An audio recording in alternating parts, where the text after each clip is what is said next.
Assalamualaikum cemaat. Bugün 5. yıl vakasının 16. yıllık hatır günü. Bu gün münasebeti bilen öz təsiratımını bayan qılmoqchiman. Xo'sh, 5. iyul qandaq bir kun? Menimcha bu kun Şavganda yüzlеген Uyg'urning beshi kaltak tekkanda, Urumchidagi Uyg'urning yuragi og'rigan, Qashqa Xotan Aqsudagi Uyg'urning tuvuqi sepirgan, G'uljidagi Uyg'urning mushti tugilgan, Turpan Qumildagi Uyg'urning uyqusi qochgan bir kun. Bu kun Uyg'urning beshi kaltak tekkanda yig'lab o'tamagan, balki o'rnidan dast turgan. Bugungi dunyoning eng vahshiy hokimiyat organlaridan biri bo'lgan Abdunum rayonlik hukumatning oldiga to'planib, Şavganda o'lgan qarindoshlarining qinining hisobini so'ragan kun. Bu kun Xitoy taraf namoyishchilardan birini tutsa, sapga 10 sirtdan qaytilgan. 10 tutsa, 100 netisi sapga qaytilgan bir kun. Bugün Xitoy taraf avtomatını bətlisa, Uyghur taraf yolunun yaxşıdaki kesakni qo'mirib qo'liga olgan. Xitoy tankisini bastırıp kelsa, saqchi mashinasiga o't qo'ygan. Xitoy namoyishchilarni o'qitsa, namoyishchilarmi, atrofidagilarmi, Xitoy saqchilarining, Xitoy mustamlikachi askarining arqa saf qo'shinini, ya'ni Xitoy ko'chmanlarga zarba bergan bir kun. Shundaq bugunga qadar vaqani 5. yil vaqasini adolat talab qilgan kun deb xotirlab keldik, to'g'ri.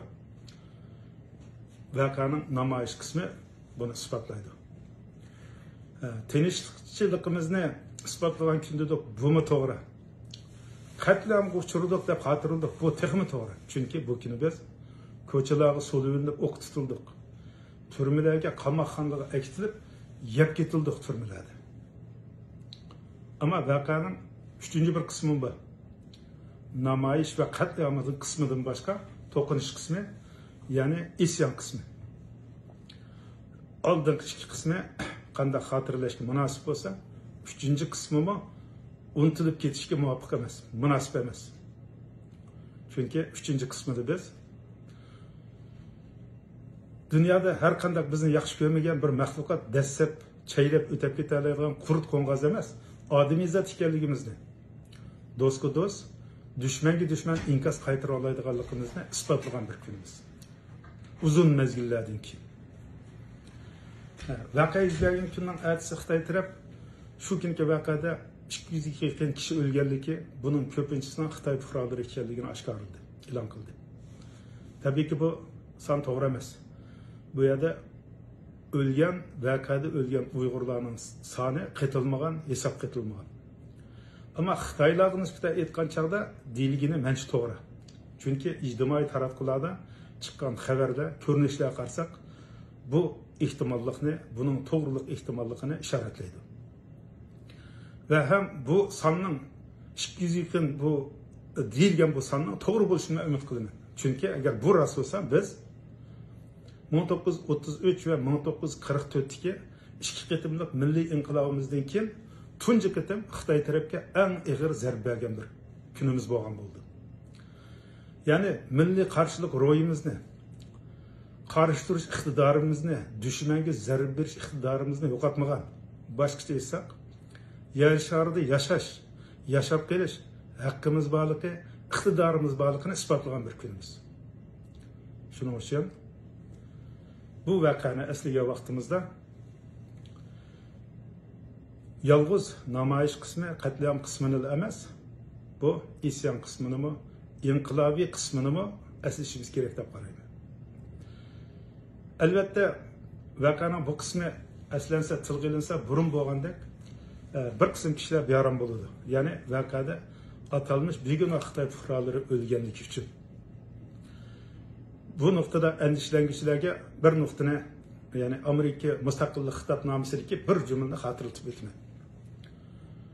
Amerikaliklar ayni vaqtda mazkur xitobnomada Angliya, Buyuk Britaniya xalqiga mustaqillik masalasida Amerika tarafı turishga, hukumat tarafı turmaslikka chaqirib, mundaq yozadi. Mundaq deydi xitobnomada.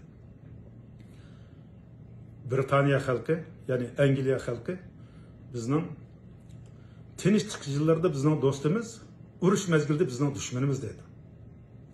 Ya'ni dunyoning eng ilg'or bir bayonoti, eng ilg'or bir xitobnomasi bugungacha o'zining qimmatini yo'qotmagan. Deydiki, agar bir xalq haq masalasida to'g'ri maydonda turmasa, urush mezgilida hukumat tarafda, askar tarafda tutsa, mustamlikachi rayonda hukumatni qo'llasa, o begunoh xalq bo'lmaydi. O dushman jangchisi hisoblanadi deyildi. Bu bayonotdan chiqadigan mazmun bu. Mushuni nuqtadan qarasak, 5-Xitoy fuqarolari Urumchida mayli 5-iyul kuni bo'lsin, mayli uning oldi va uning keynida bo'lsin, bir qator harakatlar bilan, bir qator voqealar bilan o'zlarining Xitoy tarafida ekanligini, hatto askar bilan o'xshash uningdimi vahshiy pozitsiyada ekanligini isbotladi. 5-iyul voqeasining turtkisi bo'lgan, kelib chiqish sababi bo'lgan Shavga voqeasimi zodi Xitoy fuqarolarining Uyg'ur fuqarolarga qarata hujumi. Askarlarning emas. Shunga 5-iyul voqeasi kuni bir turkum Xitoy fuqarolarining hujumga uchrashi normal emas, haqliq va yo'lliq. Shundan 5-iyul voqeasini xotirlagan vaqtimizda albatta namoyish qismini xotirlashimiz kerak. Qatliam qismini ko'plab tashviq qilishimiz kerak xalqaro sahnalarda. Ammo isyon qismi, to'qinish qismi ichki tashviqotimizda, milliy tashviqotimizda har vaqt o'tirib qo'yishimiz kerak, ta'kidlashimiz kerak. Xalqaro sahnalarda oldimizga qo'yilib qolsa, rad qilmasligimiz kerak, qochmasligimiz kerak, tanmasligimiz kerak.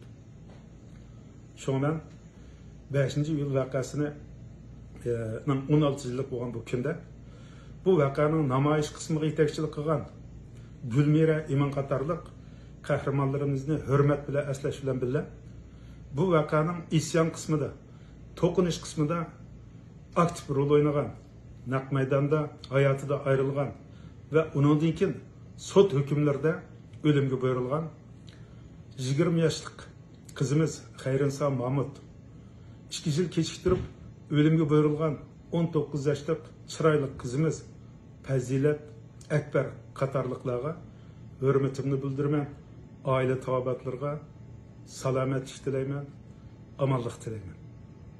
Ya'ni bu mushu qahramonlarimizning kuchi bilan 5-iyul voqeasi Uyg'urlarning do'stga do'st, dushmanga dushman bo'la oladigan milliy xarakterini, safosini, kuchini ko'rsatgan bir kun. Mushu munosabat bilan voqea o'zgachilikka ega, xotirlanishga arziydigan boshqa voqealardan farqlanib turgan bir voqea. Shunga takrar shu voqeaning barliq qismlarida rol o'ynagan qahramonlarimizga nomi chiqqan, bugungacha nomi chiqmagan hammasiga salomni yo'llayman.